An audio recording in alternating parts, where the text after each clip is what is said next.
yesterday, yet again, I, along with other local leaders and the public, learned at the same time of the governor's decision to begin moving into the phase 2 reopening stage. At this point, Baltimore County is very fortunate that we have worked diligently to procure lots of PPE, the personal protective equipment, for both our first responders and others who are at risk, including our state-regulated nursing homes and long-term care facilities. We also have made significant progress on contact tracing. We have a robust program in place here in Baltimore County, and we also have a very strong testing program in Baltimore County. So much so, in fact, that our positivity rate is now 7.9% and remains ahead of the state average. Because of those reasons, we have made the decision that effective 5 p.m. tomorrow, Baltimore County will remain in alignment with the state on its reopening plans. In addition, we will also be repealing all local orders relative to the reopening efforts, and we will be relying entirely on state orders and guidance regarding reopenings. If there are any questions moving forward about what is to be opened or closed, or there are questions about regulations, we will be directing those to the state for guidance and clarity. As I've said before in these conversations, we're doing that because we know that the patchwork approach here in the state has caused some problems for our residents. It's created confusion for the people who live across this county and state. We know that a patchwork approach has put businesses on an uneven playing field, and we know that the public health benefits have been muted by having differing approaches in different jurisdictions across our state. It's also a reminder that we are not out of the woods. This virus is as much with us now as it has been when this pandemic started, and we are encouraging residents and businesses alike to continue to take actions to care for themselves and their customers.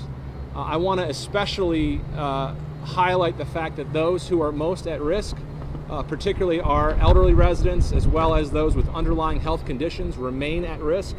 And so we encourage them to stay home whenever possible and to take special caution as they wander out of the house. So with that, I'm happy to take any questions you may have, but wanted to provide that update for the public. Regarding restaurants, are any streets being shut down to allow for more outdoor seating?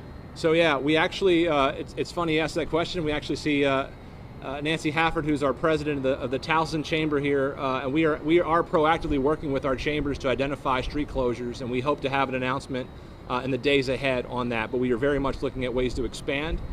In addition to street closures, we have already issued, as with the opening last week, we proactively put forward a conditional approval for expansion of outdoor seating. So restaurants that have additional parking lots or other places where they can expand on their footprint, they were conditionally approved to allow for more outdoor seating, but we're looking to do even more in partnership with our business community and our chambers of commerce. Is there any idea for now when the indoor seating at 50% capacity would start back up? Yeah, at this point, that's a decision that would be entirely at the state level, in addition to questions we've gotten about things like gyms and other businesses that remain closed. So as being in full alignment, particularly with local orders being repealed effective 5 p.m. tomorrow, they will all be decisions that's driven at the state at this point. Okay. For many of the items that are to go into stage 1 and stage 2 require the county health department or another agency to issue a permit or do an inspection of like outdoor pools. Can you give us an idea of, is there any sort of backlog in those departments, and how are you approaching that so things can reopen as soon as possible? So we've taken a concerted effort that even as our buildings have been closed to make sure that the operations of government continue. 75% of our employees who are non-public health, non-first responders, non-public safety officials are essentially teleworking, but we continue to process permits, we continue to do inspections.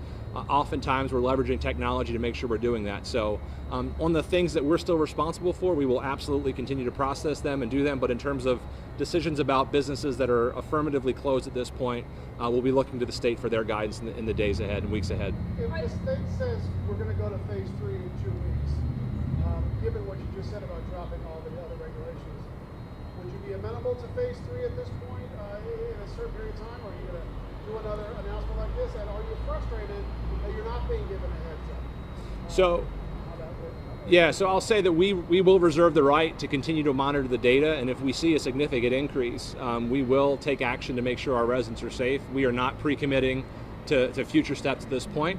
We'll wait to hear what those announcements are, but I have to say it is much more helpful the more notice we have to be able to respond. Fortunately, on things like the outdoor dining, we were proactively planning for that, so we were able to not only allow our restaurants to open when that order was given, but also have the additional outdoor seating. So we would welcome additional time, additional collaboration, additional conversations. We want to be part of the reopening conversation, but we don't want to have is confusion among our residents and businesses. So I think there's a way we can do that with more conversation and more lead time. Are there certain indicators beyond what the state, what decisions are being made at the state level? Are there certain indicators that you are watching to see whether you need to reverse course here locally? Yeah, I mean, public health experts are pretty clear in the things that we should be measuring. So we are looking at hospital utilization rates. We are looking at the positivity rates. We are looking at our ability to have the contact tracing and the PPE. So all the things that are out there are pretty well known by government leaders and the public at this point. We're going to continue to follow those metrics that are out there. And you said residents were confused by the patchwork approach. Can you give some examples of the types of confusion that you were hearing about seeing that concerned you? Yeah, I mean, whether people could go get a haircut in one jurisdiction versus another, whether what the rules were on houses of worship in one jurisdiction versus another.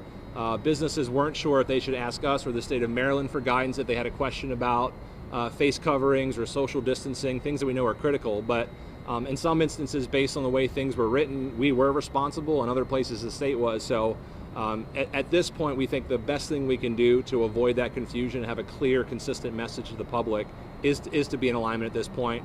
I'm hoping, of course, though, to your question, Bill, that we continue to take a slow, measured approach to the reopening. Do you think we're close on dine-in restaurants, and are you getting a lot of questions about gyms and fitness centers? I know that's we're getting a lot of questions about that. Why can't gyms and fitness centers reopen? And would you push the state to maybe give a little bit on that before we get to phase 4? You know, it's interesting. We're actually getting more questions about unemployment insurance and people's lack of access to it, as well as we're getting lots of questions about childcare. So while there were more openings yesterday, there really hasn't been a lot of clarity on childcare openings, for example, on Friday. So I'm thinking about the single parent who's being called into work Friday now, but doesn't have clarity on where they're going to provide their kids. So we're hearing questions about the gyms as well, but what we're really hearing are issues that we hope the state leaders continue to work on, which is the unemployment insurance backlog, as well as the questions about childcare that are out there. I actually had a question about childcare because that is, of course, up to the Department of Education. Yep. I'm assuming you've reached out to Dr. Sanders' office. Have you asked what's exactly his status, what exactly is opening, and just so you can understand what's going on? So that gets back to the earlier point about the notification and the involvement in the reopening decisions. Because we just learned about it yesterday, we will be reaching out to the superintendent today to get hopefully additional clarity on what the plans are for childcare. We've heard a lot of concerns from parents who are heading back to work, as well as businesses that can open about how they're going to have their employees have access to it. So we're hoping to get clarity and more information about what, when, and how. We'll see more childcare across Baltimore County and the state, but again, we just learned yesterday evening, along with the rest of the state, about the decision. So, Mr. County Executive, when does the economic part of this start rolling in your view? Would that be phase 3? Because even now, limited capacity, restaurants can't go inside. I know you're really looking at trying to get the local economy. I think fortunately the weather's been really nice. We're heading into summer, and so we know that outdoor activity is safer than indoor. That's why we've expanded the capacity on site. It's why we're working with our chambers to do street dining. And the reports I've been getting is that businesses have been grateful about how people have been responsive. By and large, people are being very responsible, wearing their face masks, doing the social distancing. So it's encouraging, but what we don't want to see is a second spike by rushing into too large of an opening too soon, so that we sort of see people not feel comfortable. I mean, consumer confidence and safety is really important as we move forward. So, we're going to keep measuring and monitoring and doing all that we can to support the things that are allowed. So we got time for about 1 or 2 more, and we got to get going. Okay, well, this is important. So I know you said you reserve the right to make any sort of local decisions that you might have to, and I know in Howard County, that county executive is in a line, but is still closing playgrounds. Are there any specific